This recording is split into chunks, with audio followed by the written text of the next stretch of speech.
ప్రభునందు ప్రియ పరిశుద్ధ దేవుని కుమారులారా, దేవుని కుమారులారా, మన ప్రభువును రక్షణ యేసుక్రీస్తు అతి పరిశుద్ధ నామములో వందనం తెలియజేస్తున్నాం.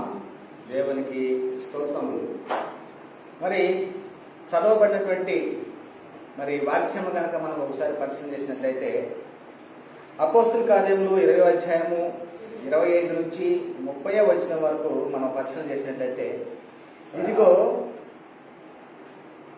దేవుని రాజ్యమును గురించి ప్రకటించుచు నేను మీ మధ్యను సంచరించుచుంటిని, మీలో ఎవరును ఇక మీదట నా ముఖము చూడరని నాకిప్పుడు తెలియను. కాబట్టి మీలో ఎవరి నాశనము విషయమైనను నేను దోషిని కానని నేడు మిమ్మల్ని సాక్ష్యము పెట్టుచున్నాను. దేవుని సంకల్పమంతయు మీకు తెలపకుండా నేనేమీ దాచుకొనలేదు. దేవుడు తన స్వరక్తం ఇచ్చి సంపాదించిన తన సంఘమును కాయుటకు పరిశుద్ధాత్మ మిమ్మల్ని దేనియందు అధ్యక్షులుగా ఉంచెనో ఆ యావత్తు మందను గూర్చియు మీ మట్టుకు మిమ్మల్ని గూర్చియు జాగ్రత్తగా ఉండుడి. నేను వెళ్ళిపోయిన తర్వాత క్రూరమైన తోడేళ్లు మీలో ప్రవేశించునని నాకు తెలియను. వారు మందను కనికరింపరు, మరియు శిష్యులను తన వెంట ఈడ్చుకుని పోవాలని వంకర మాటలు పలుకు మనుషులు మీలోనే బయలుదేరుతురు.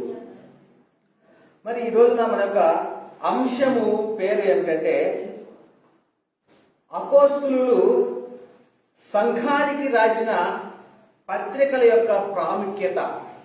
ఈ రోజున మన యొక్క అంశం ఏంటంటే, అపోస్తులు సంఘానికి రాసిన పత్రికల యొక్క ప్రాముఖ్యత ఏమిటి అనేటువంటి విషయాన్ని ఈరోజు మనం నేర్చుకుందాం.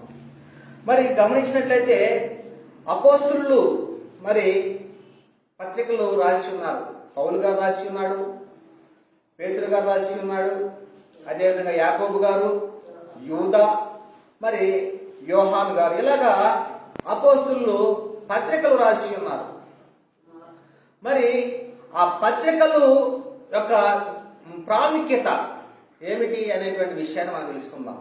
అంటే ఈ పత్రికలు ఎవరికి రాసి ఉన్నారు అంటే సంఘానికి రాసి ఉన్నారు. అంటే ఏ సందర్భంలో రాసి ఉన్నారు? సంఘానికి వెళ్ళలేని పరిస్థితుల్లో, చెరసాలలో ఉన్నప్పుడు, లేకపోతే వేరే సంఘములో ఉన్నప్పుడు ఈ విధముగా మీరు ఉండాలని చెప్పేసి అని ఒక సంఘం నుంచి ఇంకొక సంఘానికి పత్రికలు రాసినటువంటి సందర్భం ఉన్నది. అయితే ఈ యొక్క పత్రికలు ఎక్కువగా రాసినటువంటి వారిలో అపోస్తలుడైన పౌలు గారు ఎక్కువ పత్రికలు రాసి ఉన్నాడు. ఈ పత్రికల విషయంలో చాలా మంది అశ్రద్ధ చేస్తూ ఉన్నారు. అశ్రద్ధ ఎందుకంటే చాలా మంది ఎక్కడి వరకు వస్తూ ఉన్నారంటే సువార్తల వరకే వచ్చి ఆగిపోయి ఉన్నారు. ఇప్పుడు ఉన్నటువంటి పరిస్థితుల్లో మేము క్రైస్తవులు అని చెప్పుకుంటున్నటువంటి వారు, బోధించేటువంటి వారు చాలా మంది కూడా ఎక్కడి వరకు వచ్చి ఉన్నారు? మన పరిశుద్ధ గ్రంథంలో కానీ పరిశీలన చేసినట్లయితే సువార్తలు, ఆ సువార్తల్లో ఉన్నటువంటి ఉపమానాలు, లేకపోతే యేసుక్రీస్తు చేసినటువంటి అద్భుత కార్యాలు, ఆశ్చర్య కార్యాలు, ఇటువంటి వాటిని ప్రాముఖ్యంగా ప్రకటిస్తూ ఉన్నారు. అద్భుతాలు చేస్తూ ఉన్నాడు అనేటువంటి విషయాలను ఎక్కువగా ప్రకటిస్తూ ఉన్నారు. కానీ అపోస్తులు సంఘానికి రాసినటువంటి పత్రికల గురించి, దానిలో ఉన్నటువంటి విశిష్టతల గురించి, పత్రికల యొక్క ప్రాముఖ్యతను గురించి ఈ రోజున 100% మంది బోధకులు కావచ్చు, సువార్థికులు కావచ్చు సంఘానికి తెలియపరచలేనటువంటి స్థితిలో ఉన్నారు. దానికి కారణం ఏమిటి అనంటే, యేసుక్రీస్తే ప్రాముఖ్యమైనటువంటి వ్యక్తి కాబట్టి యేసుక్రీస్తు శిష్యులు రాసినటువంటి లేఖలు మాకు పెద్దగా అవసరం లేదు. యేసుక్రీస్తు చేసినటువంటి బోధ, యేసుక్రీస్తు ఈ సువార్తలు మాకు ముఖ్యమైనటువంటివి అనేటువంటి వారు లేకపోలేదు. అయితే యేసుక్రీస్తు వారు బోధించిన కాలంలో ఆయన ప్రత్యక్షంగా బోధించిన బోధ ఎవరికో మనం చెప్పుకొని ఉన్నాం గత వారంలో. ఆయన తన జనులైనటువంటి ఇశ్రాయేలీలకు, లేకపోతే సున్నతి గల వారికి పరిచయానికి వచ్చి ఉన్నాడు అని. అయితే శిష్యులు కూడా ఆ సమయంలో నశించిపోతున్నటువంటి ఇశ్రాయేలు వద్దకు వెళ్ళండి అని చెప్పేసి ఉన్నాడు. అంటే సువార్తల్లో ఉన్నటువంటి ప్రాముఖ్యత ఏమిటంటే, ఇశ్రాయేలీల కొరకే ఆయన ప్రకటిస్తూ ఉన్నట్లుగా, ఇశ్రాయేలు వారికే మీరు వెళ్ళండి అని శిష్యులకు చెప్తున్నట్టుగా ఉంటుంది. ఆయన ఎప్పుడైతే పునరుత్థానుడయ్యి తండ్రి కుడిపార్శ్వముకు ఆసీనుడయ్యి 40 దినముల శిష్యులతో కలిసి వారితోటి అనేకమైనటువంటి దేవుని రాజ్యం గురించి ఆయన చెప్తూ ఉన్నాడు. ఆ సమయంలో ప్రకటించినటువంటి మాటలు, ఆ సమయంలో వీరిని ధైర్యాన్ని ఇచ్చేలాగా చెప్పినటువంటి మాటలని మరి ఈ రోజున సంఘాల్లో లేకుండా పోయింది. సంఘాల్లో ప్రకటించకుండా చేస్తున్నటువంటి పరిస్థితి. అందుకని ఏమంటాడంటే, నేను వెళ్ళిపోయిన తర్వాత క్రూరమైన తోడేళ్లు మీలో ప్రవేశించిన నాకు తెలియను, వారు మందను కనికరింపరు. అంటే మందను కనికరించడం అంటే ఏమిటి?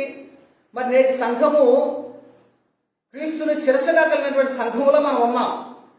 మనం ఎక్కడున్నాం ఇప్పుడు? దేవుని రాజ్యము అనగా పరలోక రాజ్యము అనగా క్రీస్తు సంఘము అనగా క్రీస్తును శిరస్సుగా కలిగినటువంటి సంఘములోనికి మనం చేర్చబడి ఉన్నాము. నికోదేముతో ఏం చెప్తున్నాడు?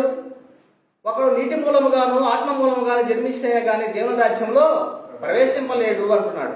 అంటే మనం ఎక్కడికి వచ్చి ఉన్నాము అంటే దేవుని రాజ్యములోనికి ప్రవేశం జరిగింది మనకి. అంటే దేవుని రాజ్యం అంటే మనం ఎక్కడైతే సంఘముగా కూడుకుంటూ ఉన్నామో, క్రీస్తుని శిరస్సుగా కలిగి ఉన్నామో, క్రీస్తులోని బాప్తిసం పొందినటువంటి వారముగా ఉన్నామో, వారందరూ కూడా కలిసినటువంటిదే క్రీస్తు సంఘము.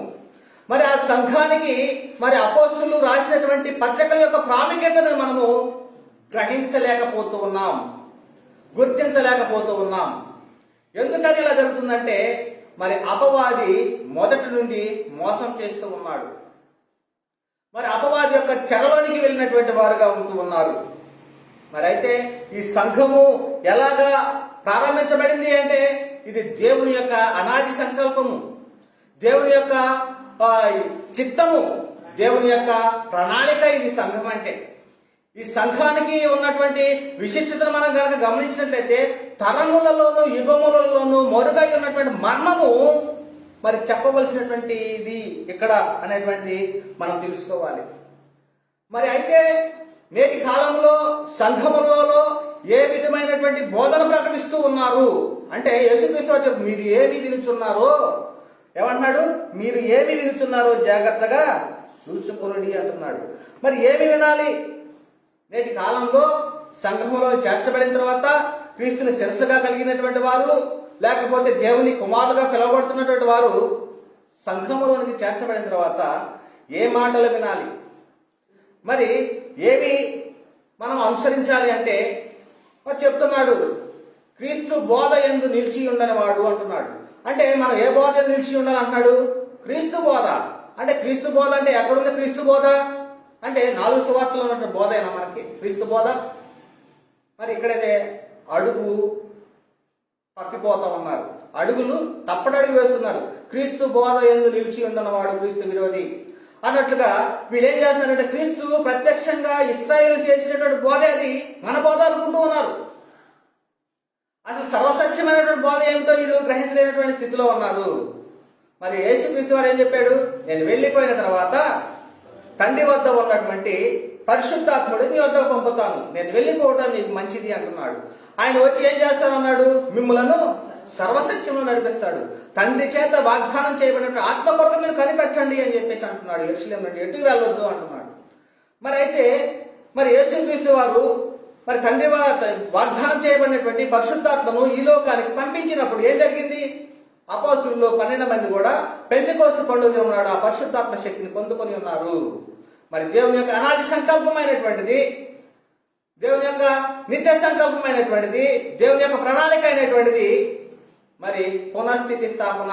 ఒకప్పుడు దేవుని రాజ్యంలో ఉన్నటువంటి ఆదాము అవ్వలు మరి పోగొట్టుకున్నటువంటి స్థితిని మరలా పొందుకోవడం కొరకు మరి అపోస్తలుల ద్వారాగా, మరి అపోస్తలులు అయినటువంటి పేతురు ద్వారా ప్రకటించినటువంటి సువార్త ద్వారాగా మరి దేవుని యొక్క రాజ్యము, పతనమైపోయినటువంటి దేవుని రాజ్యము మరలా పునఃస్థితి స్థాపన జరిగింది. అంటే ఒకప్పుడు ఏదైనా వనంలో మరి పతనమైపోయినటువంటి రాజ్యము అదే పరలోక రాజ్యము, లేదా దేవుని రాజ్యము, అదే క్రీస్తు సంఘము, అదే దేవుని యొక్క సంఘము. మరి అటువంటి సంఘము ఏమైపోయింది? పతనమైపోయింది. ఆ పతనమైపోయినటువంటి రాజ్యాన్ని మరలా స్థాపించడమే పునఃస్థితి స్థాపన. అందుకొరకు యేసుక్రీస్తుని ఈ లోకానికి పంపించి మరి శరీరాన్ని ధరింపజేసి ఆయనను సిలువకు అప్పగించి ఉన్నాడు. సిలువకు అప్పగించడం దేవుని యొక్క అభిష్టం అయిపోయింది. అది ఆయన యొక్క ప్రణాళిక, అది దేవుని ఇష్టం. అది దేవుని యేసుక్రీస్తుని సిలువకు అప్పగించడం. యేసుక్రీస్తు శిలువకు అప్పగించిన తర్వాత ఏం జరిగింది? మరణము నిరర్థకమైపోయింది, జీవము సువార్త మన వెలుగులోనికి వచ్చి ఉన్నది.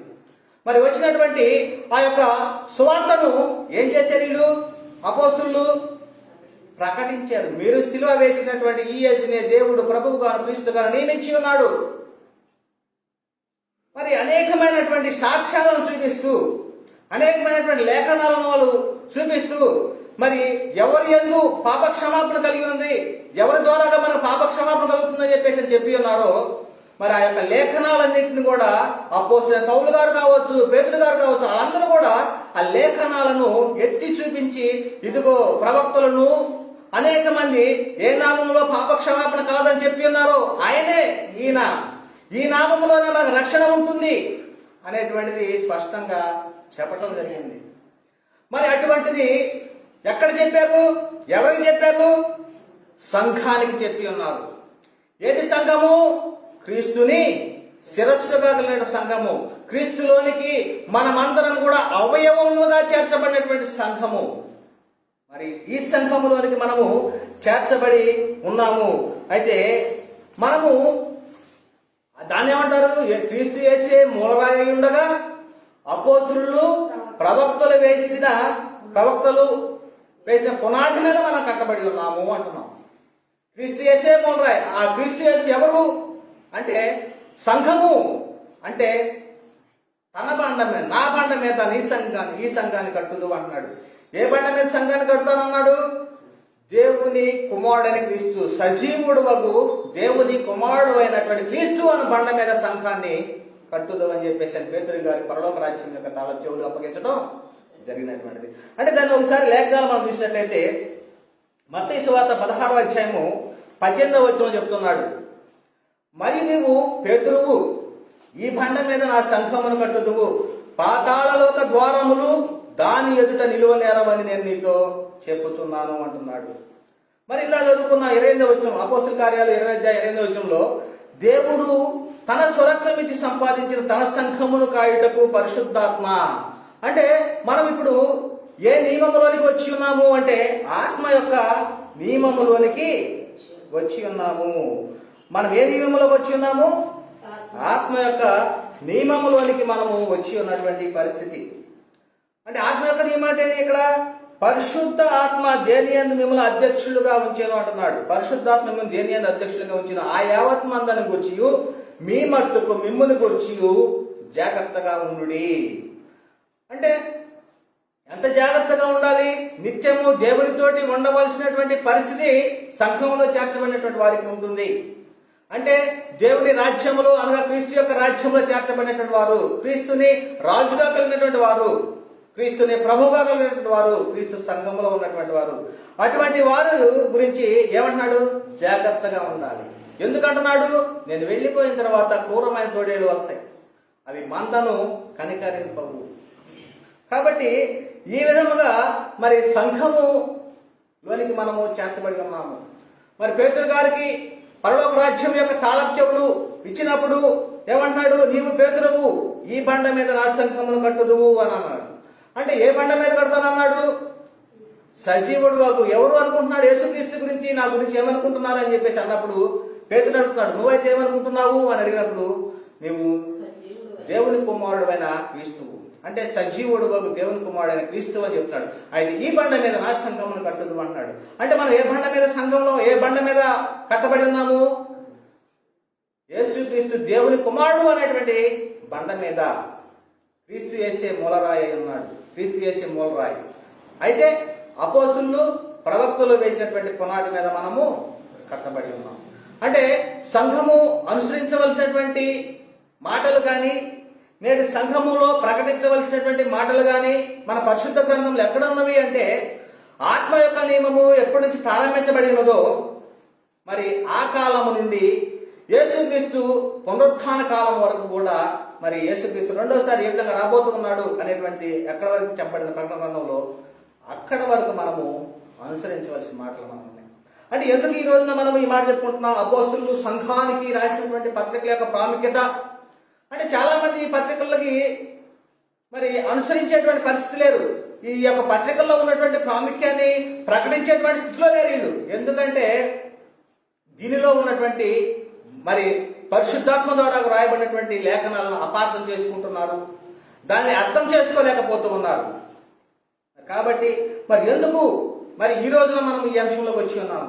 సంఘాలకు అంటే అపోస్తులు సంఘానికి రాసిన పత్రికల యొక్క ప్రాముఖ్యత అంటే అపోస్తుల కార్యంలో కనుక మనం చూసినట్లయితే ప్రారంభంలో పెంతెకోస్తు పండుగ నాడు మరి పరిశుద్ధాత్మ శక్తిని పొందుకున్న తర్వాత మరి వారు ఏ విధమైనటువంటి బోధ చేసి ఉన్నారు, ఏ సువార్తను ప్రకటించి ఉన్నారు, దేవుని యొక్క రాజ్యము ఏ విధంగా విస్తరిస్తూ ఉన్నది, సంఘంలో అనేక మంది ఏ విధంగా చేర్చబడుతూ ఉన్నారు, మరి అనేక ప్రాంతాల్లోకి ఎలా చెదిరిపోయి ఉన్నారు అనేటువంటిది ఒక చరిత్ర మనకు తెలిసినటువంటి అపోస్తుల కార్యములో.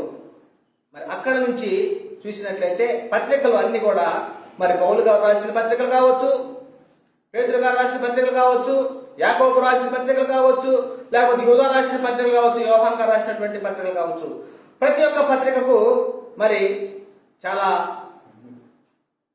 విలువైనటువంటి పత్రికలు అవి.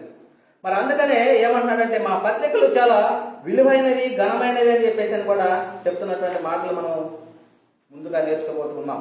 మరి అయితే ఇక్కడ ఏమంటున్నాడంటే మనం ఏ బండ మీద కట్టబడుతూ ఉన్నాము? అపోస్తులు క్రీస్తు చేసే మూలరాయి, అపోస్తుల్లో ప్రవక్తలు వేసినటువంటి పునాది మీద మనం కట్టబడుతున్నాము. ఆ బండ ఏంటంటే యేసుక్రీస్తు, అంటే సజీవుడైన దేవుని కుమారుడైన క్రీస్తు అనేటువంటి బండ మీద మనము కట్టబడి ఉన్నాం. అదే సంఘము. ఈ సంఘానికి శిరస్సు ఎవరున్నారు? క్రీస్తు ఉన్నాడు. క్రీస్తు శిరస్సు దేవుడై ఉన్నాడు.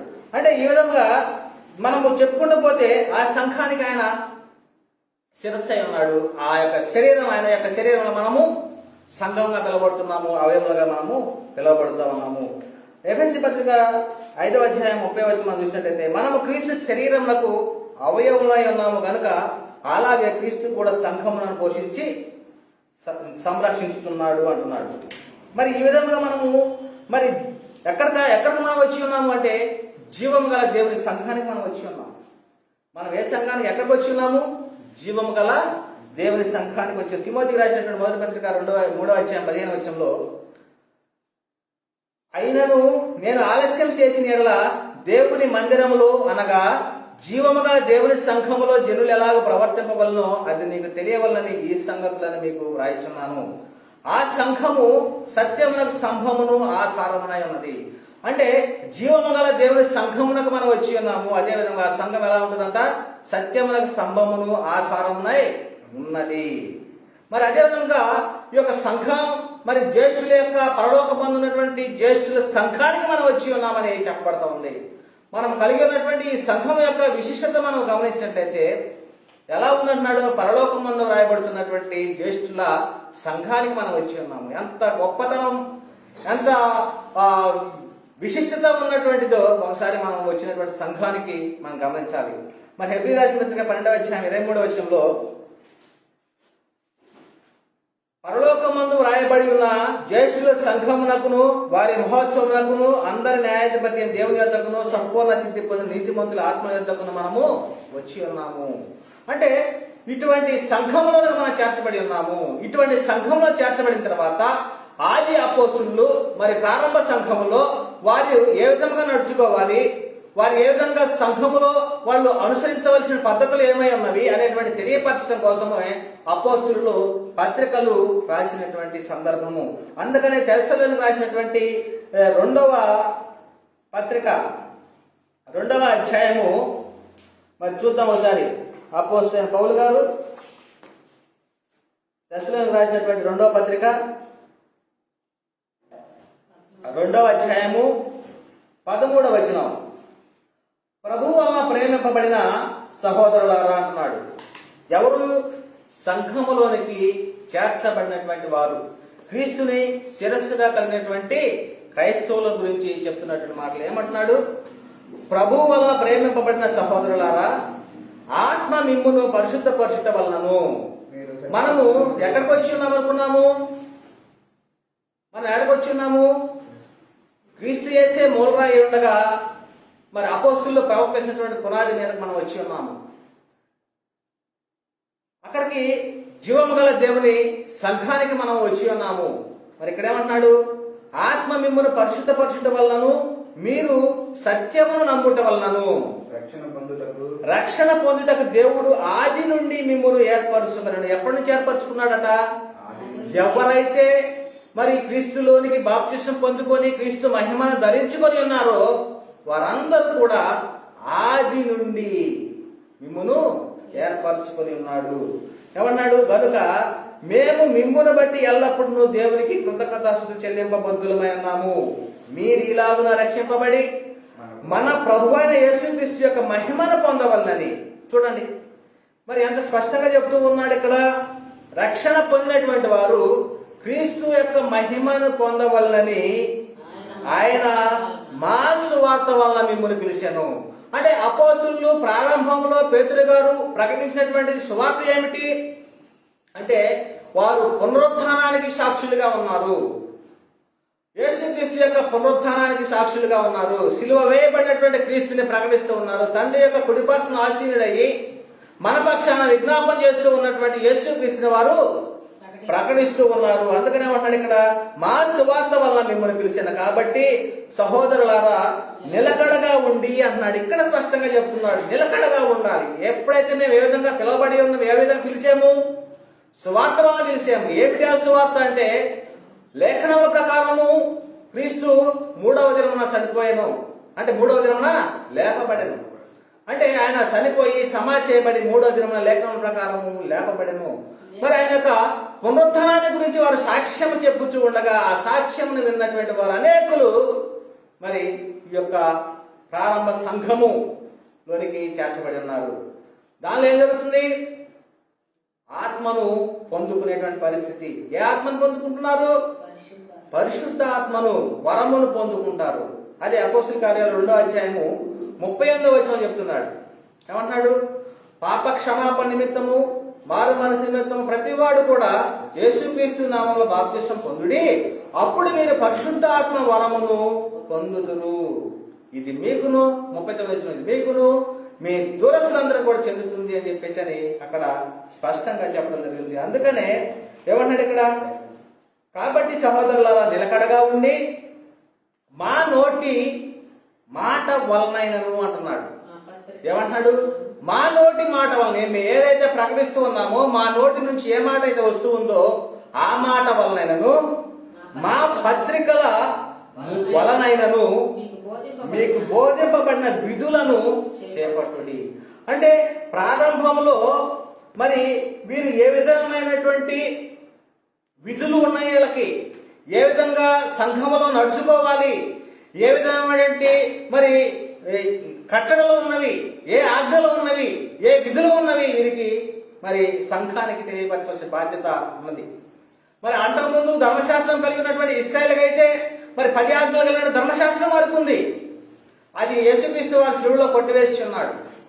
అయితే కొత్త నిబంధన, మనము నిత్య నిబంధన అయినటువంటి కొత్త నిబంధన అయినటువంటి క్రీస్తు రక్తం వద్దకు మనం వచ్చినప్పుడు మరి వచ్చినటువంటి వారు ఏ విధులను పాటించాలి, ఏ విధులను అనుసరించాలి, ఏ ఆజ్ఞలను వారు అనుసరించాలి అనేటువంటిది పరిశుద్ధాత్మల ద్వారాగా అపోస్తులు ప్రకటిస్తూ ఉన్నారు. అందుకని ఏమన్నాడు ఇక్కడ? కాబట్టి సహోదరులారా నిలకడగా ఉండి మా నోటి మాట వలన. అంటే వీరు మాట్లాడుతున్నటువంటి మాట వీరి మాటలు కాదు, పరిశుద్ధాత్మ ద్వారాగా ప్రేరేపించబడి వారు మాట్లాడే ప్రతి ఒక్క మాట కూడా పరిశుద్ధాత్మని మాటలు. ఏమంటున్నాడు? మా నోటి మాట వలనను మా పత్రిక వలనను మీకు బోధింపబడిన విధులను చేపట్టాలి.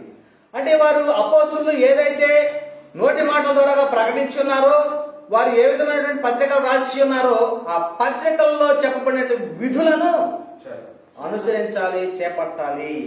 ఇది అపోస్తులు మరి పత్రికల యొక్క ప్రాముఖ్యతలో ఒక భాగము. మరి అయితే అపోస్తలుడైన పౌలు గారు ఏమంటున్నాడు? దేవుని సంకల్పం అంతయు మీకు తెలుపకుండా నేనేమి దాచుకొనలేదు అంటున్నాడు. మరి అపోస్తల కార్యాలు 20వ అధ్యాయంలో చూసినట్లయితే, ఇదిగో దేవుని రాజ్యమును గురించి ప్రకటించుచు నేను మీ మధ్యన సంచరించుచుండిని, మీలో ఎవరునూ ఇక మీద నా ముఖము చూడడం నాకు ఇప్పుడు తెలియను. కాబట్టి మీలో ఎవరి నాశనం విషయమైనను నేను దోషిని కానని నేడు మిమ్మల్ని సాక్ష్యం పెట్టుకుంటున్నాను. దేవుని సంకల్పమంతయు మీకు తెలపకుండా నేనేమీ దాచుకోలేదు అని దేవుని యొక్క సంకల్పము ఎవరి ద్వారాగా ప్రకటించబడింది అంటే అపోస్తుల ద్వారా ప్రకటించబడింది. అపోస్తులు ప్రకటిస్తేనే దేవుని సంకల్పం ఏమిటో తెలిసి ఉన్నది. అందుకని దేవుని సంకల్పం అంతా కూడా మేమేమి దాచుకొనలేదు. ఇంకేమంటున్నాడు ఇక్కడ, ఎవరి నాశనం విషయమైనను నేను దోషిని కానని నేడు మిమ్మల్ని సాక్ష్యం పెట్టుకొనుచున్నాను. అంటే మీలో ఎవరైనా నాశనమైనా కానీ నేను దోషిని కాను. ఎందుకంటే దేవుని సంకల్పం అంతా కూడా నేను చెప్పి ఉన్నాను, నేను ప్రకటించి ఉన్నాను. మరి ఆ విధముగా మరి అపోస్తులు చేసినటువంటి బోధనలు మరి పత్రికల్లో ఆ విధమైనటువంటివి మరి ఉన్నవి. మరి ఇంకోసారి చూసినట్లయితే అపోస్తుల కార్యాలు 16వ అధ్యాయం 4 నుంచి 5 వచనాల్లో వారు ఆయా పట్టణముల ద్వారా వెళ్ళుచు యెరూషలేములోనున్న అపోస్తులను పెద్దలను నిర్ణయించిన విధులను గైకొనుటకు వాటిని వారికి అప్పగించిరి. కనుక సంఘములు విశ్వాసమందు స్థిరపడి అనుదినము లెక్కకు విస్తరించుచూ ఉండెను. అంటే సంఘములు ఏ విధమైనటువంటి విధులను గైకొనాలి అని అంటే ఆనాడు అపోస్తులు పెద్దలు నిర్ణయించి ఉన్నారట. ఆ విధులను మాత్రమే గైకొనాలి, వాటిని వారికి అప్పగించి ఉన్నారు. కనుక సంఘములు విశ్వాసమందు స్థిరపడి అనుదినము లెక్కకు విస్తరించుతుండెను. అంటే ఆ సంఘములోనికి మనం చేర్చబడి ఉన్నాము అనేది మనం జ్ఞాపకం చేసుకోవాలి, మనం గుర్తుంచుకోవాలి. ఆ సంఘంలో చేర్చబడిన మనము ఆ సంఘాలకు ఎటువంటి పత్రికలు రాసి ఉన్నారో ఆ పత్రికలను మనం అనుసరించిన వారమై ఉండాలి. కాబట్టి ఆ పత్రికలు మనం అనుసరిస్తేనే మనకు నిత్యజీవం ఉంటుంది. మీలో ఎవరి నాశనానికి నేను బద్ధుడని కాను అంటున్నాడు. మరి ఇంకోసారి ఏమంటాడంటే వీళ్ళు రాసినటువంటి పత్రికలు మరి ఎలాంటివి అంటే అవి ఘనమైనవి అంటున్నాడు, బలీయమైనవి అంటున్నాడు. చూద్దాం ఒకసారి. అది అపోస్తలుడైన పౌలు గారు కొరింథీయులకు రాసిన 2వ పత్రిక 10వ అధ్యాయము 9 నుంచి 11 వచనాల్లో నేను వ్రాయి పత్రికల వలన మిమ్మును భయపెట్టవలనట్టు ఉన్నట్టు కనబడకుండా ఈ మాట చెప్పుతున్నాను. ఏమంటాడు ఇక్కడ, నేను రాయి పత్రికల వలన మిమ్మల్ని భయపెట్టవలనని ఉన్నట్టు కనబడకుండా ఈ మాట చెప్పుతున్నాను. అతని పత్రికలు ఘనమైనవియు బలీయమైనవియునై ఉన్నవి, కానీ అతడు శరీర రూపమునకు బలహీనుడు. అతని ప్రసంగము కొరగానిదని ఒకడు అనును.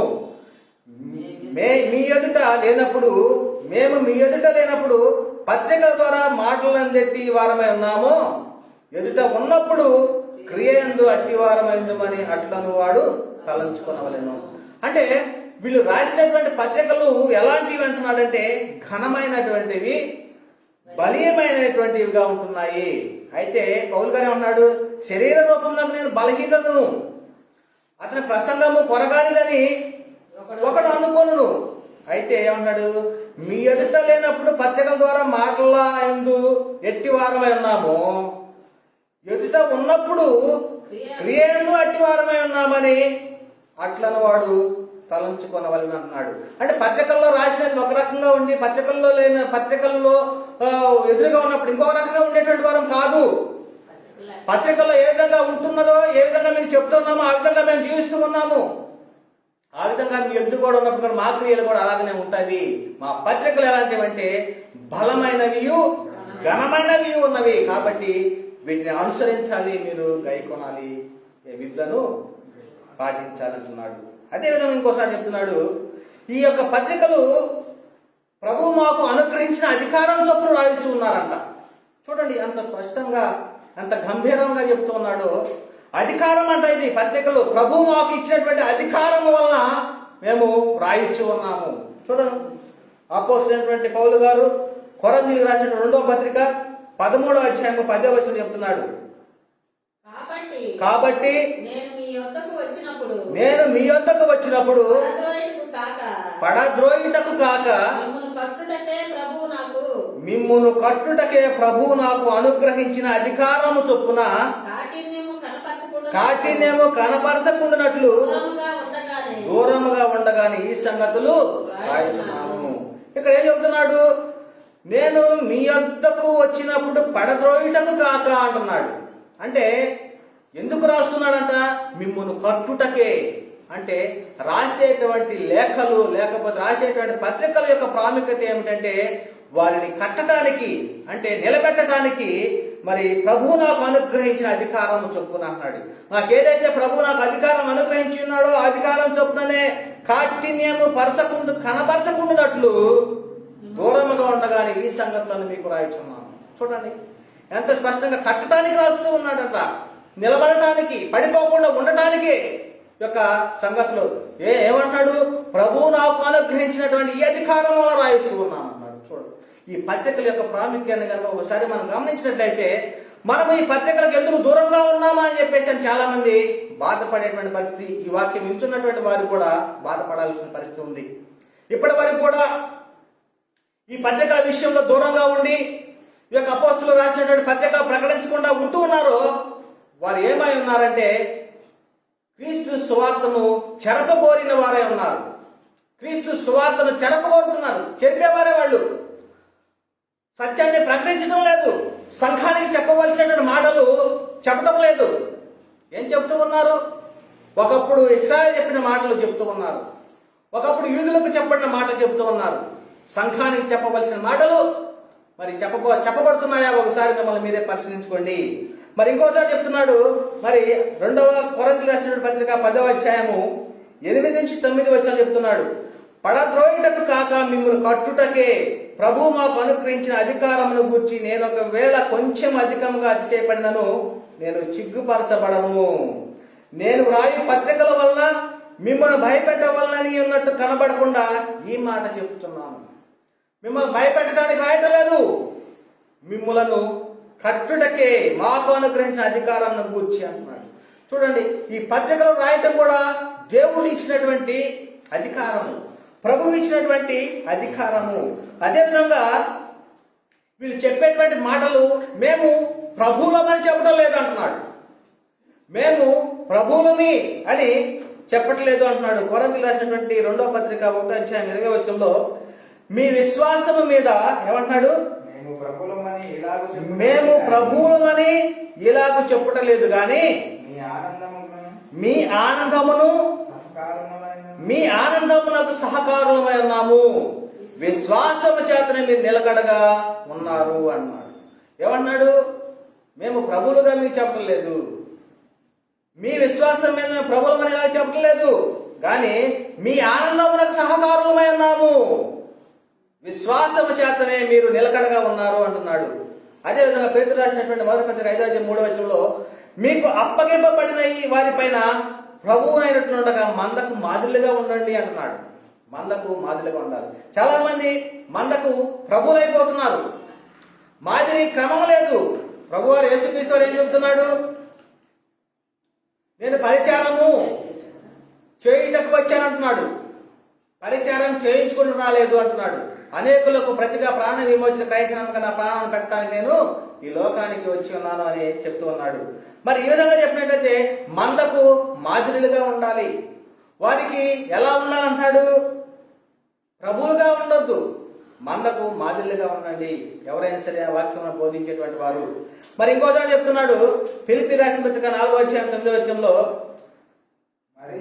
మరియు మీరు నా వలన ఏమి నేర్చుకొని అంగీకరించుదురో. ఆ సంఘానికి చెప్తున్నటువంటి మాట, ఆ సంఘంలో ప్రకటించిన తర్వాత చెప్తున్న మాట ఏమంటాడంటే మీరు నా వలన ఏవి నేర్చుకొని అంగీకరించితిరో, నా యందున్నట్టుగా ఏవి వింటిరో, ఏవి చూచితిరో అట్టి వాటిని చేయుడి, అప్పుడు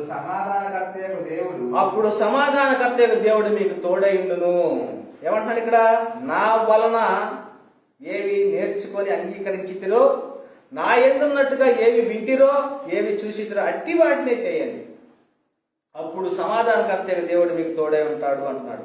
అదే విధముగా ఇంకోసారి చెప్తున్నాడు తెస్సలోనికీయులకు రాసిన 1వ పత్రిక 5వ అధ్యాయము 27వ వచనము.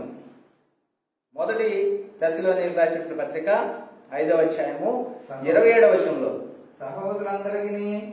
సహోదరులందరికీ ఈ పత్రిక చదివి వినిపింపవల్లని ప్రభు పేర మీకు ఆనబెట్టుచు ఉన్నాను అంటున్నాడు. అంటే ఏంటి ఈ పత్రికల యొక్క ప్రాముఖ్యత ఏమిటి? సంఘానికి మరి అపోస్తులు రాసినటువంటి పత్రికల యొక్క విశిష్టత ఏమిటి అంటే ఆనబెట్టేటువంటి పరిస్థితి. ఎందుకు? ఒకవేళ మీరు నేను రాసినటువంటి పత్రికలు చెప్పలేదేమో, మీకు అందుకని ఆనబెట్టుచు ఉన్నాను చెప్తున్నాడు. ఏమన్నాడు?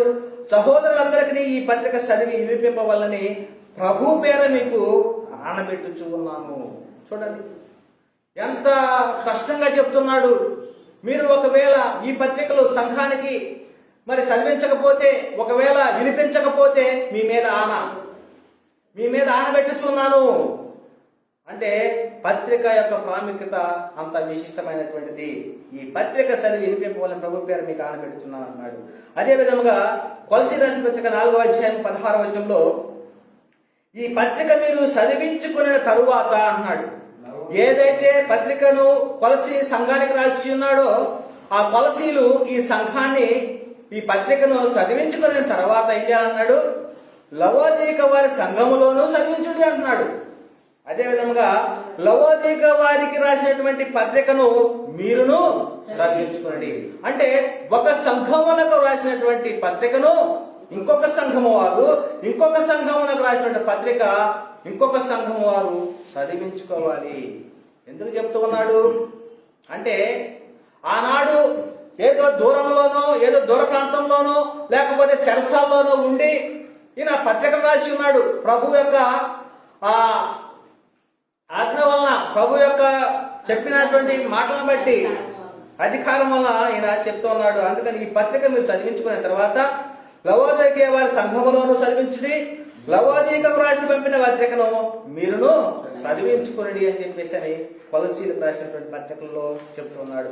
అంటే ఈ యొక్క పత్రికలకి ఉన్నటువంటి ప్రాముఖ్యత ఏమిటంటే వారు ఒక సంఘానికి చెప్పినటువంటిది ఇంకొక సంఘానికి, ఇంకొక సంఘానికి చెప్పినటువంటిది ఒక సంఘానికి, అన్ని కూడా ఏకత్వంలో ఉండాలి, ఏకమై ఉండాలి. సంఘం అంతా కూడా క్రీస్తు శిరస్సు ఏ విధంగా ఉన్నాడో, క్రీస్తు యొక్క అవయవంలోని మనం ఏ విధంగా చేర్చబడి ఉన్నామో అందరూ కూడా ఆ సంఘానికి ఒకే బోధ, ఏకముగా ఉండాలి అనేటువంటి ఉద్దేశంతో మీకు రాసినటువంటి లేఖలను వారికి ఇవ్వండి, వారికి రాయబడినటువంటి పత్రికలను మీరు కూడా చదివించుకోండి అని చెప్పేసి అని సంఘానికి చెప్తూ ఉన్నాడు.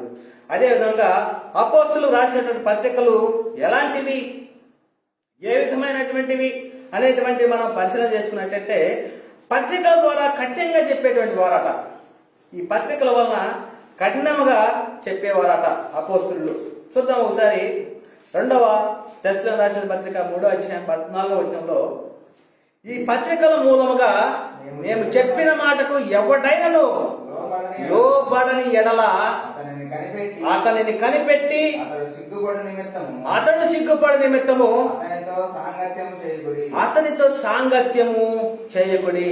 ఇప్పుడు చూసినట్లయితే చెప్పితేనే వినటం లేదు, ముఖాముఖిగా మాట్లాడితేనే వినేటువంటి పరిస్థితిలో లేడు. ఆనాడు అపోస్తులు రాసినటువంటి పత్రికకి ఉన్నటువంటి మరి ఎలాంటి పత్రికలు అంటే ఏమంటున్నాడు?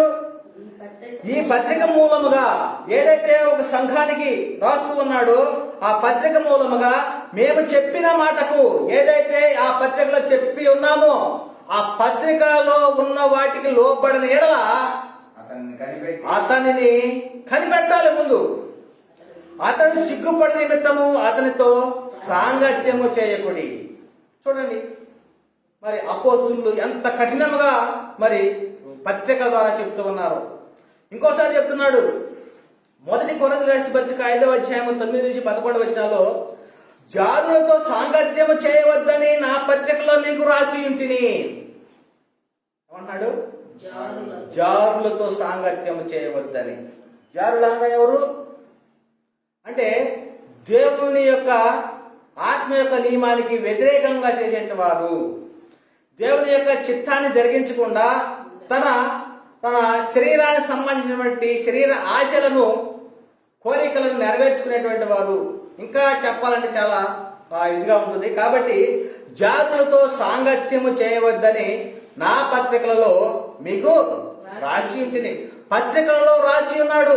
ఎవరితో సాంగత్యం చేయొద్దు అంటున్నాడు. ఇక్కడ ముందే చెప్తున్నాడు, వాడు సిగ్గుపడి నిమిత్తం అతనితో సాంగత్యం చేయవద్దు. వాడు ఎవడో కనిపెట్టండి. మేము పత్రికలు ఏదైతే రాసామో ఆ పత్రికలకు లోపడకుండా ఎవడైతే ఉంటున్నాడో వాడిని కనిపెట్టండి. ఆ కనిపెట్టి వాడిని సాంగత్యం చేయండి వాడితోటి, వాడు సిగ్గుపడేటువంటి నిమిత్తము. అదే దగ్గర ఏమన్నాడు, జారులతో సాంగత్యం చేయవద్దని నా పత్రికలలో మీకు రాసి ఉంటుంది. అయితే ఈ లోకపు జారులతోనైనను లోకులతోనైనను దోసుకున్న వారితోనైనను విగ్రహారాధికులతోనైనను ఏమాత్రం సాంగత్యం చేయవద్దని కాదు. ఇక్కడ మళ్ళీ ఇంకో చెప్తున్నాడు, ఎవరితోటి సాంగత్యం చేయవద్దు అంటున్నాడు. ఎవరైతే మేము క్రీస్తు సంఘంలో చేర్చబడి ఉన్నాము, మేము క్రీస్తుని శిరస్సుగా కలిగి ఉన్నాము, మేము సంఘ సభ్యులము, మేము లేకపోతే సంఘానికి పెద్దలుగా ఉంటున్నాము అని చెప్పుకుంటూ ఉన్నారు, వారు జారులైన ఎడల, వారు జారత్వం చేసి ఉన్న ఎడల అట్టి వారితో సాంగత్యం చేయవద్దని చెప్తున్నాను. కానీ ఏమంటున్నాడు, ఈ లోకపు జారులతోనైనను లోకులతోనైనను దోచుకుని వారితోనైనను విగ్రహారాజులతోనైనను ఏమాత్రము సాంగత్యం చేయవద్దని కాదు. అలాగైతే మీరు లోకం నుండి వెళ్ళిపోవలసి వచ్చింది కదా. అంటే ఇక్కడ సంఘానికి ఎవరైతే చేర్చబడి ఉంటారో ఆ సంఘంలో ఇటువంటి క్రియలు ఎవరైతే చేస్తూ ఉన్నారో వారితో సాంగత్యం చేయవద్దు అంటున్నాను. కానీ లోకంలో ఉన్నటువంటి వారితో చేయొద్దని మేము చెప్పట్లేదు. అయితే ఈ లోకాన్ని విడిచి మీరు వెళ్ళాల్సి వచ్చింది అట్టా చెప్తే నేను అని చెప్పేసి పౌలు గారు చెప్తున్నాడు. ఇంకొకసారి ఏమంటాడంటే, ఇప్పుడైతే సహోదరుడు అనబడిన వాడు ఎవడయ్యాను అంటున్నాడు. సహోదరుడు అంటే ఎవడు? సంఘంలో చేర్చబడినాడు, రక్త సంబంధి కాదేడా. సహోదరుడు వాడు ఎవడంట? రక్తాన్ని పంచుకు పుట్టినవాడు కాదు సహోదరుడు. దేవుని మూలముగా పుట్టినటువంటి వాడు సహోదరుడు. సంఘములోనికి చేర్చబడినటువంటి వాడు సహోదరుడు. వాక్యము ద్వారాగా జన్మించిన వాడు సహోదరుడు. ఇది గమనించాలి. అంటే ఇక్కడ ఇప్పుడైతే సహోదరుడు అనబడిన వాడెవడైనా జారుడు గాని, లోబి గాని, విగ్రహారాధికుడు గాని, తిట్టుబోతు గాని, త్రాగుబోతు గాని, దోచుకోను వాడు గాని అయ్యి ఉన్న ఎడల అట్టి వాడితో సాంగత్యము చేయకూడదు, భుజింపకూడదని మీకు వ్రాయించు ఉన్నాను. చూడండి, అంటే లేఖల ద్వారాగా పత్రికల ద్వారాగా సంఘానికి ఏ విధమైనటువంటి నియమ నిబంధనలు ఆజ్ఞలు కట్టడంలో విధించుతూ ఉన్నారో అపోస్తులు, వాటిని ఇప్పుడు మనం అనుసరించాలి. అది వారికి చెప్పినటువంటి కాదు, సంఘానికి చెప్పినటువంటివి. క్రీస్తుని శిరస్సుగా కలవడం సంఘానికి చెప్పబడిన మాటలు, క్రీస్తు రాజ్యంలో చేర్చబడిన వారికి చెప్పబడుతున్న మాటలు. వీటిని నేడున్నటువంటి క్రీస్తు సంఘంలో చేర్చబడిన ప్రతి ఒక్కరు కూడా అనుసరించాలి. మరి మీలో ఎంతమంది ఈ విధమైనటువంటి వారు ఉన్నారో ఒకసారి పరిశీలన చేసుకోండి. అయితే మనం సంఘంలో చేరగానే, అయ్యో నా పాపాన్ని క్షమించు, నేను పాపం చేసి వచ్చి ఉన్నాను, నా పాపాన్ని క్షమించు అంటే వారం నుంచి వారం వచ్చే లోపల పాపాలు చేయటం, పాపాలు తొలగించమని అడగటం. అంటే ఇక్కడ ఏం చెప్తున్నాడు, వాక్యంలో ఏం చెప్పబడుతుంది? ఏమంటున్నాడు, ఇప్పుడైతే సహోదరులమైన వాడు ఎవడైనా జారుడు గాని, లోబి గాని, విగ్రహారాధికుడు గాని, చివరికి తిట్టుబోతు కూడా, నోటిలో నుంచి బూతు మాటలు వచ్చే వాటిని కూడా సహవాసం చేయొద్దు అంటున్నాడు. ఏమంటున్నాడు? తిట్టుబోతు అంటే త్రాగుబోతు అంటే సంఘంలో చేర్చబడిన తర్వాత తాగేవాడు, తినేవాడు, తిట్టేవాడు, అంటే దోచుకునేటువంటి వాడు అయ్యున్న ఆయన అట్టి వారితో సాంగత్యం చేయకూడదు, భుజింపకూడదని మీకు రాయించున్నాము. చూడండి, అపోస్తలుడైన పౌలు గారు మరి ఈ విధంగా మరి ఇంకోసారి చెప్తున్నాడు. ఫిలెమోను రాసిన పత్రిక 1:21 నేను చెప్పిన దానికంటే నీవు ఎక్కువగా చేతువని ఎరిగి నా మాట విందువని నమ్మి నీకు రాయించు ఉన్నాను. అంటే చూడండి, నా మాట నమ్ముతావు, నువ్వు వింటావని నీకు రాస్తూ ఉన్నాను. ఫిలెమోనుకు రాసినటువంటి పత్రికలో చెప్తున్నాడు. కాబట్టి మరి ఈ మాట, ఈ యొక్క పత్రికల వలన రాసినటువంటి మాటలు కూడా వినాలి అనే చెప్తూ ఉన్నాడు. అదే విధముగా ఇంకోసారి చెప్తున్నాడు, నిండు శ్రమతోనూ మనోవేదనతోనూ ఎంతో కన్నీరు విడుస్తూ మీకు రాసినటువంటి ఈ పత్రికలు అంటున్నాడు. సంఘానికి రాసినటువంటి పత్రికలు మరి ఎటువంటివి అంటే నిండు శ్రమతో మనోవేదనతోనూ ఎంతో కన్నీరు విడుచుతూ మీకు రాసినాను ఈ పత్రికలు అంటున్నాడు. మరి ఆ పత్రికల యొక్క విశిష్టతను మనము తెలుసుకోలేకపోతూ ఉన్నాం. ఆ పత్రికలో ఉన్న గొప్పతనాన్ని మనం అర్థం చేసుకోలేకపోతూ ఉన్నాం. మరి అపోస్తులు సంఘానికి రాసినటువంటి పత్రికల్లో మరి ఎటువంటివి చెప్తూ ఉన్నారో మనము గ్రహించలేనటువంటి స్థితిలో నేడు క్రైస్తవ సమాజము ఉన్నది. చూద్దాం ఒకసారి ఏమంటున్నాడు ఇక్కడ. అపోస్తలుడైన పౌలు గారు కొరింథీయులకు రాసిన 2వ పత్రిక 2వ అధ్యాయము 2 నుంచి 4వ వచనాల్లో, నేను మిమ్మల్ని దుఃఖపరుచునేలా నా చేత దుఃఖపరచబడిన వాడు తప్ప మరి ఎవడు నన్ను సంతోషపరచును? నేను వచ్చినప్పుడు ఎవరి వలన నేను సంతోషము పొందదగినదో వారి వలన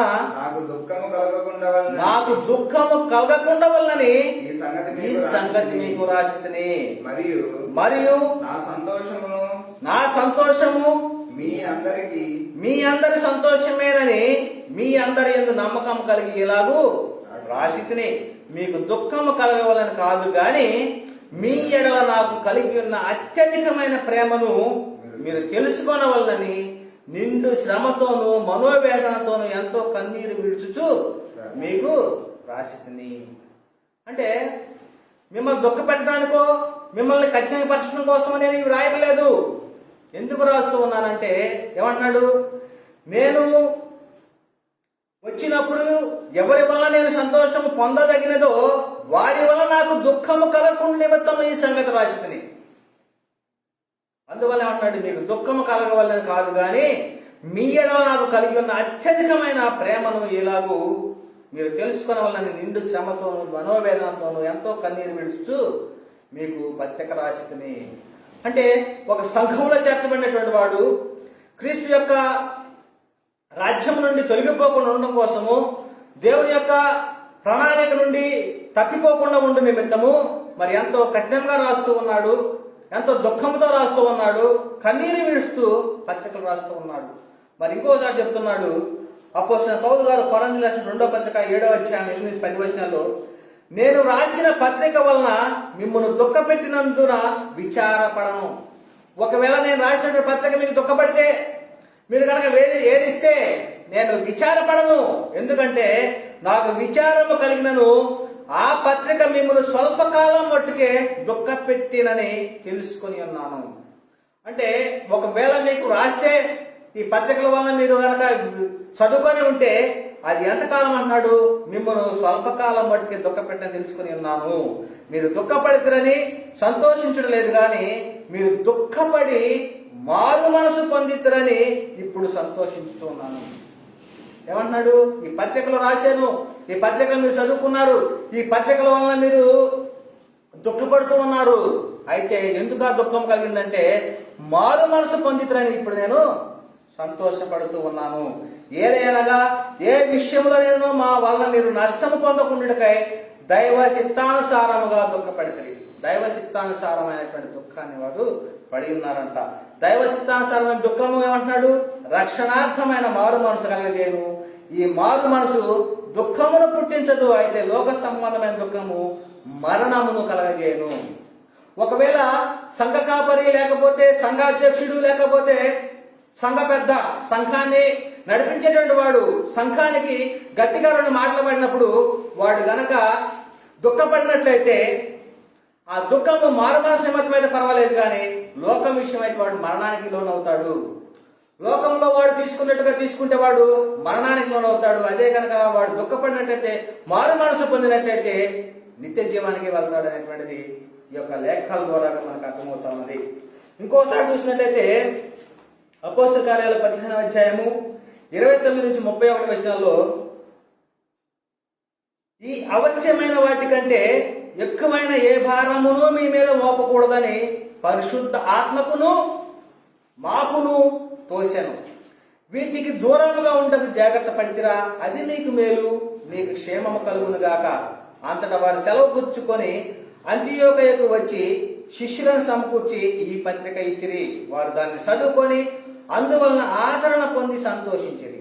అంటే పత్రికల వలన చదువుకోవడం వలన సంఘము ఆదరణ పొందుతూ ఉంటుంది. ఎందుకంటున్నాడు ఇక్కడ, ఏ భారమును మీ మీద మోపకూడదని పరిశుద్ధాత్మకును మాకును తోసెను అంటున్నాడు. కాబట్టి పిల్లరా, ఈ విధముగా వారు రాసినటువంటి పత్రికలు, మరి అపోస్తలులు సంఘానికి రాసినటువంటి పత్రికలు మనము ప్రకటించాలి. కాబట్టి వాటిని మనము గైకొనాలి, అనుసరించాలి. ఏవైతే సంఘానికి రాయబడినటువంటి ఉన్నావో వాటిని మనము ప్రస్తుత కాలంలో ప్రకటించవలసిన అవసరం ఉంది. అయితే సంఘమునకు హెచ్చరిక. చివరిగా సంఘానికి హెచ్చరిక అనేటువంటి దాంతో ముగించుకుందాం. ఏమిటంటున్నాడు?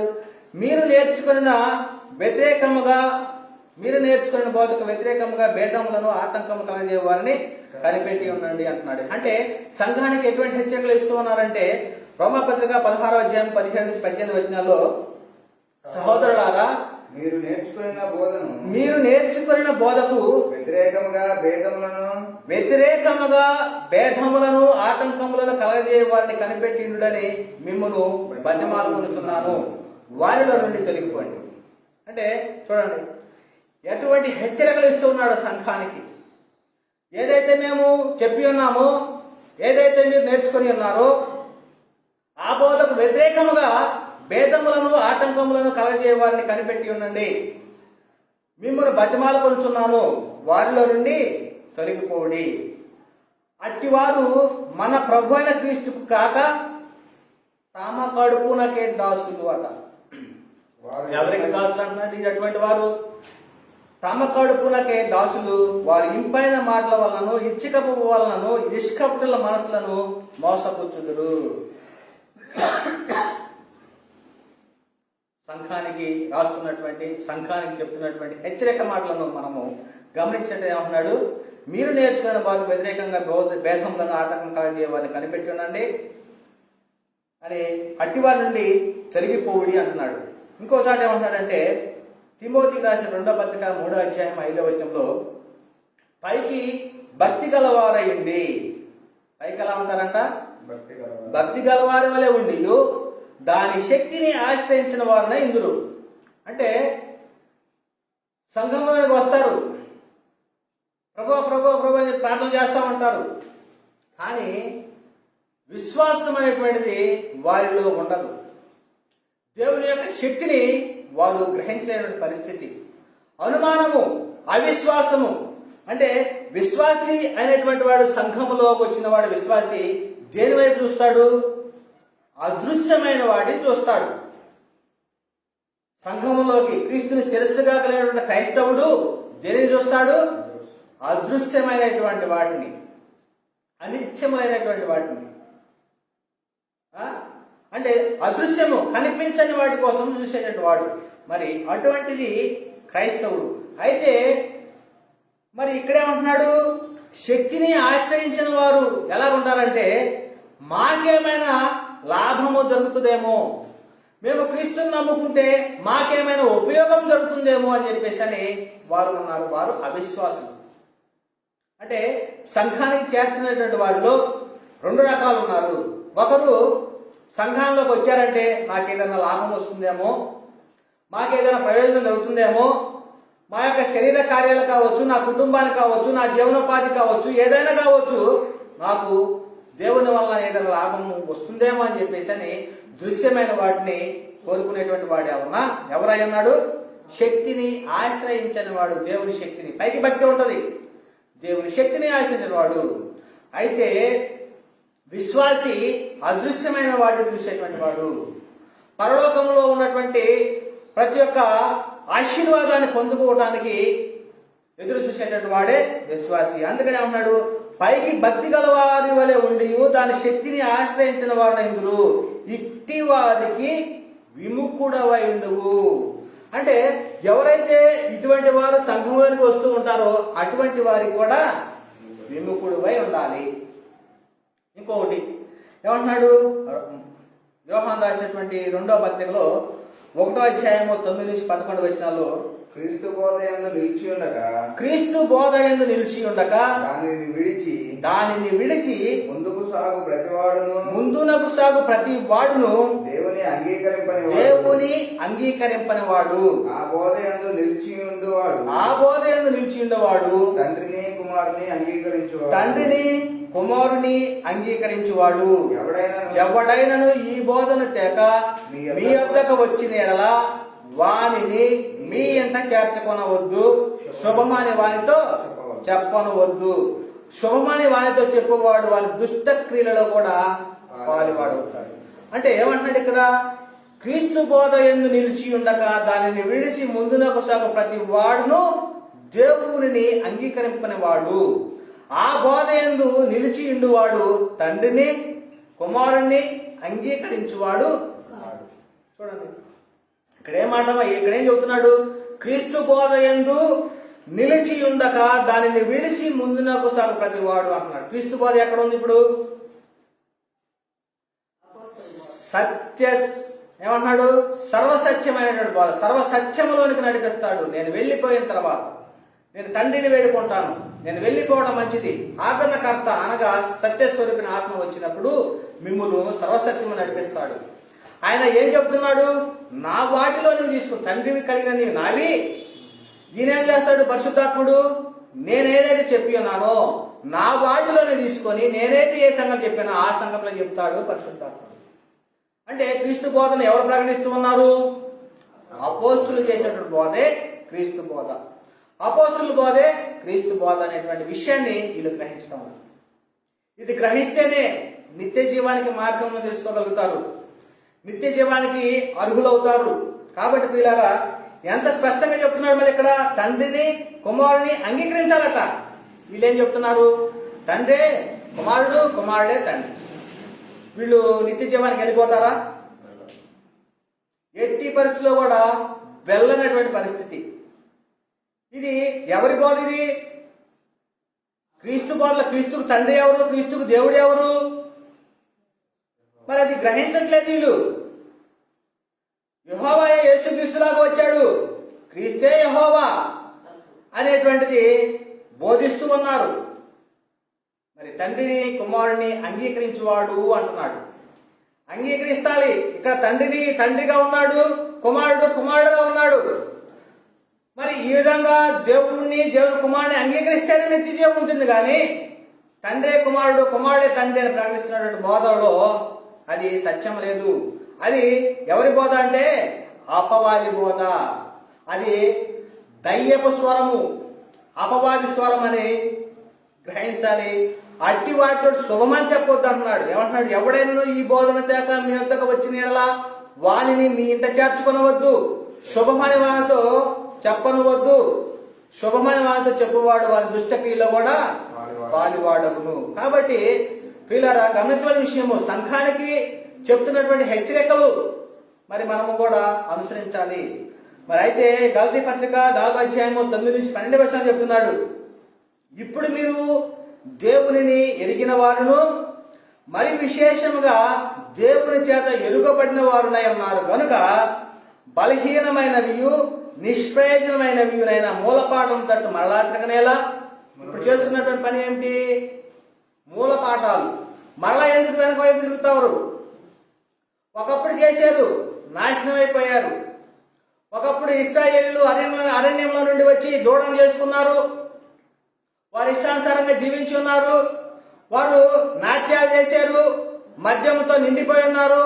అనేకమైనటువంటి దేవుని యొక్క దుష్టక్రియలు దేవునికి విరోధంగా చేసి ఉన్నారు.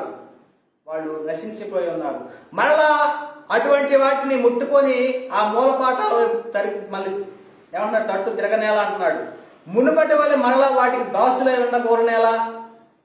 మీరు దినములను, మాసములను, ఉత్సవ కాలములను, సంవత్సరములను ఆచరించుచూ ఉన్నారు. ఏం ఆచరిస్తున్నారంట? ఇప్పుడు క్రీస్తు పుట్టినరోజు, క్రీస్తు చనిపోయిన రోజు, క్రీస్తు శ్రమపడిన రోజు, అమావాస్య పండుగ, ఇంకా రకరకాల పేర్లతోటి దినములను, మాసములను, ఉత్సవ కాలములను, సంవత్సరములను ఆచరించుచూ ఉన్నారు. మీ విషయమై నేను పడిన కష్టం వ్యర్థమైపోనేమో అని మిమ్మల్ని గురించి భయపడుతున్నాను. నేను ఏదైతే మీకు చెప్పి ఉన్నానో, ఏదైతే మీకు ప్రకటించి ఉన్నానో వాటిని అనుసరించకుండా మీరు తప్పిపోతారేమో అని నేను భయపడుతున్నాను. సహోదరులారా, నేను మీ వంటి వారినైతిని గనుక మీరును నా వంటి వారు కావాలని మిమ్మల్ని వేడుకుంటున్నాను. ఒకప్పుడు నేను కూడా మీ వంటి వాడనే, అయితే ఇప్పుడు మీరు నా వంటి వారు కావాలని చెప్పేసి నేను మిమ్మల్ని కోరుకుంటున్నాను. నేను దినములను, మాసములను, ఉత్సవ కాలములను, సంవత్సరములను, ఆచారములను మీరు అనుసరించడం లేదు. ఇది సంఘానికి హెచ్చరిక. ఏదైతే ఇటువంటి హెచ్చరికలను అనుసరిస్తారో వారు నిత్య జీవానికి వెళ్ళేటువంటి పరిస్థితి. అందుకనే అన్నాడు, మీ విషయమై నేను పడిన కష్టం వ్యర్థమైపోవునేమో అని మిమ్మల్ని గూర్చి భయపడుచు ఉన్నాను. అంటే ఎంతగా నిత్య జీవానికి అర్హత ఉంటుందో, నిత్య జీవానికి అంటున్నాడు. ఆయనను అనుసరింపక, ఎవరిని? క్రీస్తుని. అంటే ఆయనను అనుసరింపక మనుష్యుల పారంపర్యాచారమును అంటున్నాడు. అంటే మనుషులు కల్పించినటువంటి బోధలు, ఈ లోకంలో అపోస్తులు ప్రకటించినవి మాత్రమే మనం అనుసరించాలి.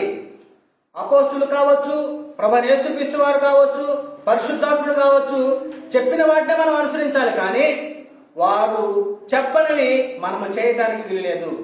ఈ రోజు చేస్తున్నటువంటి, లేకపోతే క్రీస్తు శ్రమల దినాలు కావచ్చు, లేకపోతే క్రీస్తు పుట్టినరోజులు కావచ్చు, అనేకమైనటువంటి ఉత్సవ కాలాలు కనుక చూసినట్లయితే అపోస్తులు ఏనాడు కూడా చేసినటువంటి పరిస్థితి లేదు. అపోస్తులు చేయండి అని చెప్పినటువంటి దాఖలాలు కూడా ఎక్కడా లేవు. అపోస్తులు కావచ్చు, పరిశుద్ధాత్ముడు కావచ్చు, ప్రభువైన యేసుక్రీస్తు వారు కూడా ఇవి చేయండి అని ఆజ్ఞగా ఇచ్చినటువంటి సందర్భాలు కూడా లేవు. కానీ ఏమన్నాడు? ఆయనను అనుసరించట్లేదు వీళ్ళు. ఆయన అనుసరింపక మనుషుల పారంపర్యాచారమును అనగా ఈ లోక సంబంధమైన మూలపాఠములను అనుసరించి మోసకరమైన నిరర్ధక తత్వజ్ఞానం చేత మిమ్మల్ని చెరపట్టుకొని పోవాడు ఎవడైనా ఉండినేమని జాగ్రత్తగా ఉండండి. జాగ్రత్తగా ఉండాలి. ఇది మోసకరమైనటువంటి నిరర్ధకమైనటువంటి తత్వజ్ఞానం చేత, అంటే మన పరిశుద్ధ గ్రంథంలో చెప్పినటువంటి మాటలు ప్రకటించడం వల్ల అది మోసకర్మం.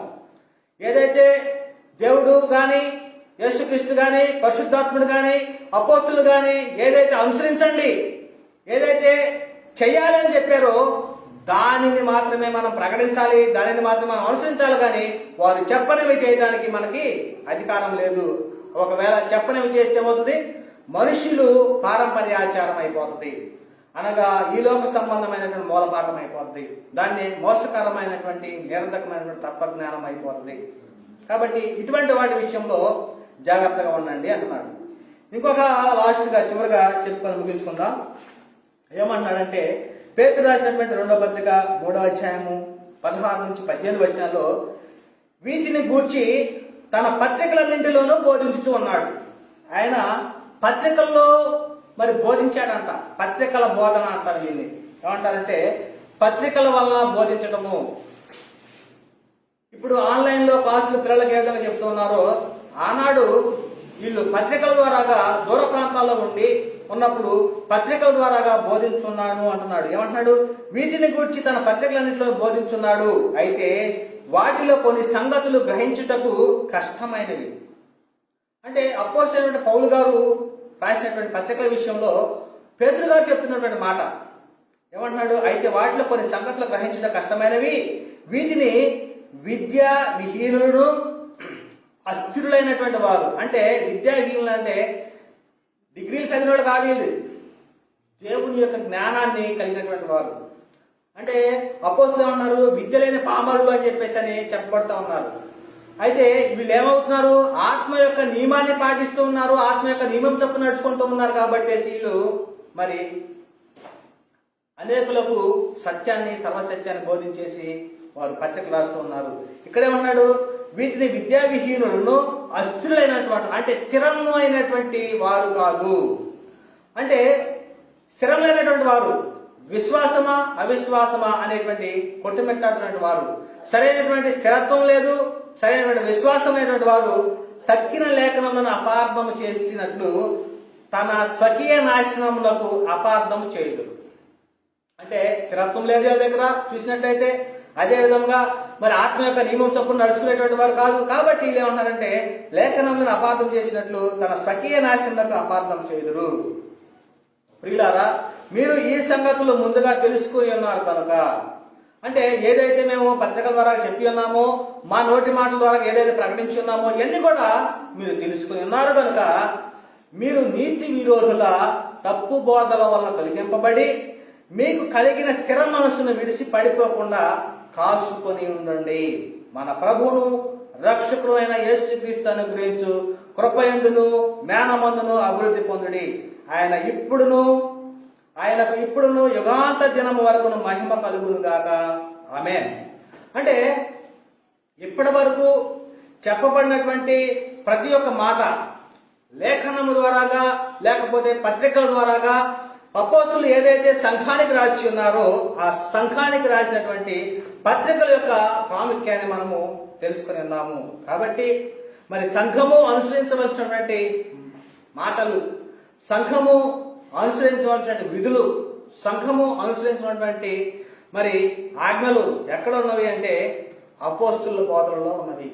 అందుకనే క్రీస్తు యేసే మూలరాయి ఉండగా అపోస్తులు ప్రవక్తలు వేసిన పునాది మీద మీరు కట్టబడి ఉన్నారు అనేటువంటి లేఖనము మనకి చూపిస్తా ఉన్నది. కాబట్టి పిల్లరా, మరి చెప్పబడినటువంటి ఈ యొక్క వాక్యము మరి ప్రతి ఒక్కరి హృదయంలో కూడా నీరు కట్టి ఫలింపజేయను గాక.